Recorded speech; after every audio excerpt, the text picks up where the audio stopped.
오늘 우리에게 주시는 하나님의 말씀은 시편 116편입니다. 제가 가진 성경으로 구약 888면에 있습니다. 시편 116편 12절부터 13절까지의 말씀입니다.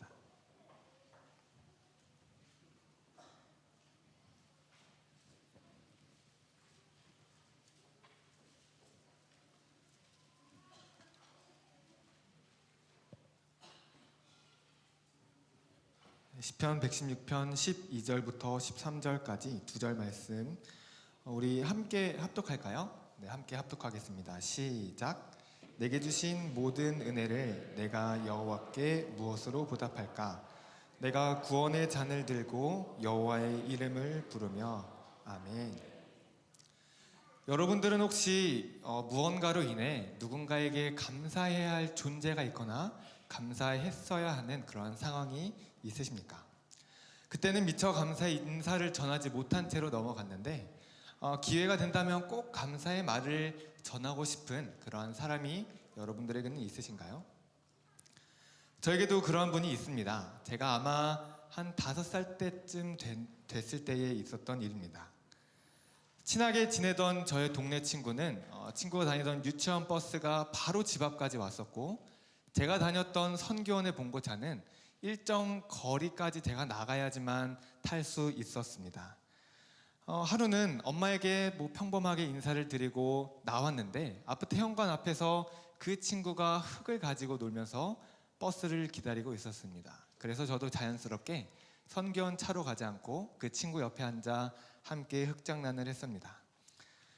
시간 가는 줄 모르고 그 친구와 함께 이렇게 재밌게 놀고 있다가 그 친구는 버스가 와서 갈 때가 됐구나 하고 갔고, 저도 이제 그 친구가 갔기 때문에 그럼 나도 이제 성견을 가볼까 하고 길을 나섰습니다. 그런데 그 친구랑 너무 재밌게 오래 놀아서 그랬는지 아무리 기다려도 선교원의 봉고차가 오지 않는 것이었습니다. 그래서 이거 왠지 봉고차가 나를 두고 먼저 간 것 같은데 나는 이제 어떻게 해야 될까, 그때 고민을 하기 시작했습니다. 그러다가 문득 이걸 이대로 집에 돌아가서 엄마한테 선교원 차를 놓쳤다고 얘기를 하면 그 어린 나이에 혼날 것만 같아가지고 그때 제가 내렸던 선택은 그냥 선교원까지 걸어가자는 생각이었습니다. 어릴 때부터 차나 버스, 지하철 여러 가지 탈 것들을 타면 항상 창밖을 보는 습관이 있었는데요. 그런 습관 때문인지는 몰라도 선교원까지 가는 그 차가 가는 길을 다 알고 있었습니다. 그때 제가 살았던 집이 지금 현재 길병원 바로 앞에 있는 롯데캐슬 1211동 그 건물에 살고 있었는데요. 저희 선교원은 인제고등학교 옆에 있었습니다. 직선거리로는 그렇게 멀지 않은 거리인데 차가 가는 그 꾸불꾸불한 길을 그대로 따라가려니 시간이 조금 걸렸던 것 같습니다. 드디어 한참을 걸어서 그렇게 선교원에 도착을 했는데 이게 저의 인생의 최대의 위기가 그 순간 나타났습니다.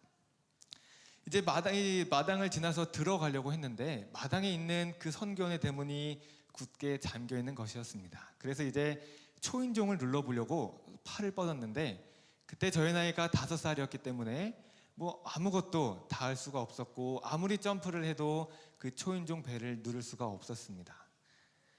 그때 저는 태어나서 처음으로 키가 커야겠다고 생각했습니다.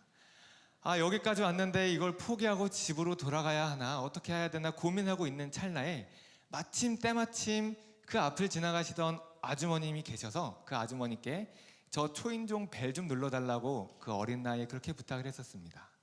아주머니가 영문도 모른 채 그냥 이 꼬마이가 벨 눌러달라니까 해서 유치원에 늦었나 보구나 싶어서 벨은 눌러주셨는데 아무래도 걱정이 되셨나 본지 이 선교원에 들어가서 어떻게 된 일인지 좀 본인이 알아보셔야겠다고 그렇게 저한테 같이 들어가자고 얘기를 하시는 거예요. 근데 저는 또 그 나이에 그게 또 싫었나 봅니다. 그래서 아주머니에게 벨 눌러주신 건 감사하지만 이제 가셔도 된다고 하면서 아주머니 등을 막 이렇게 떠밀면서 이제 아주머니가 가시게 하셨고 저는 무사히 선교원에 들어갔습니다.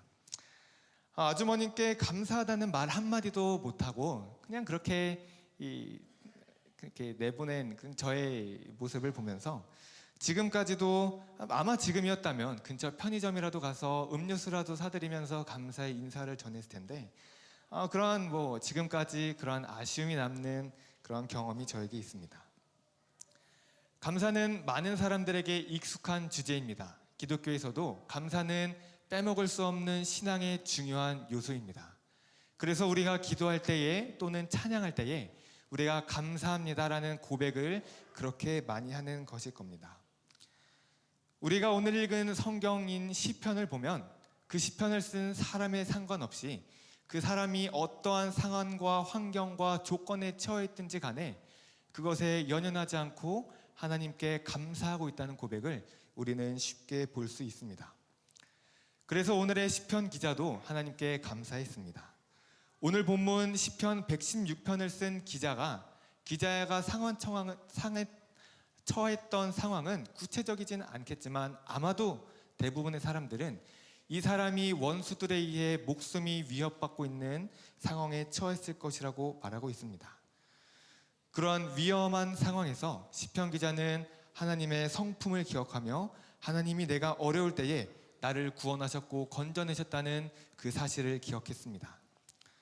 오늘 본문의 기자는 고통 가운데서도 자신을 돌봐주셨던 하나님을 기억했던 것입니다. 그리고 그 하나님을 찬양하며 하나님께 감사를 드렸습니다. 그리고 그는 이 은혜를 내가 무엇으로 보답할 수 있을까 고민하기 시작했습니다.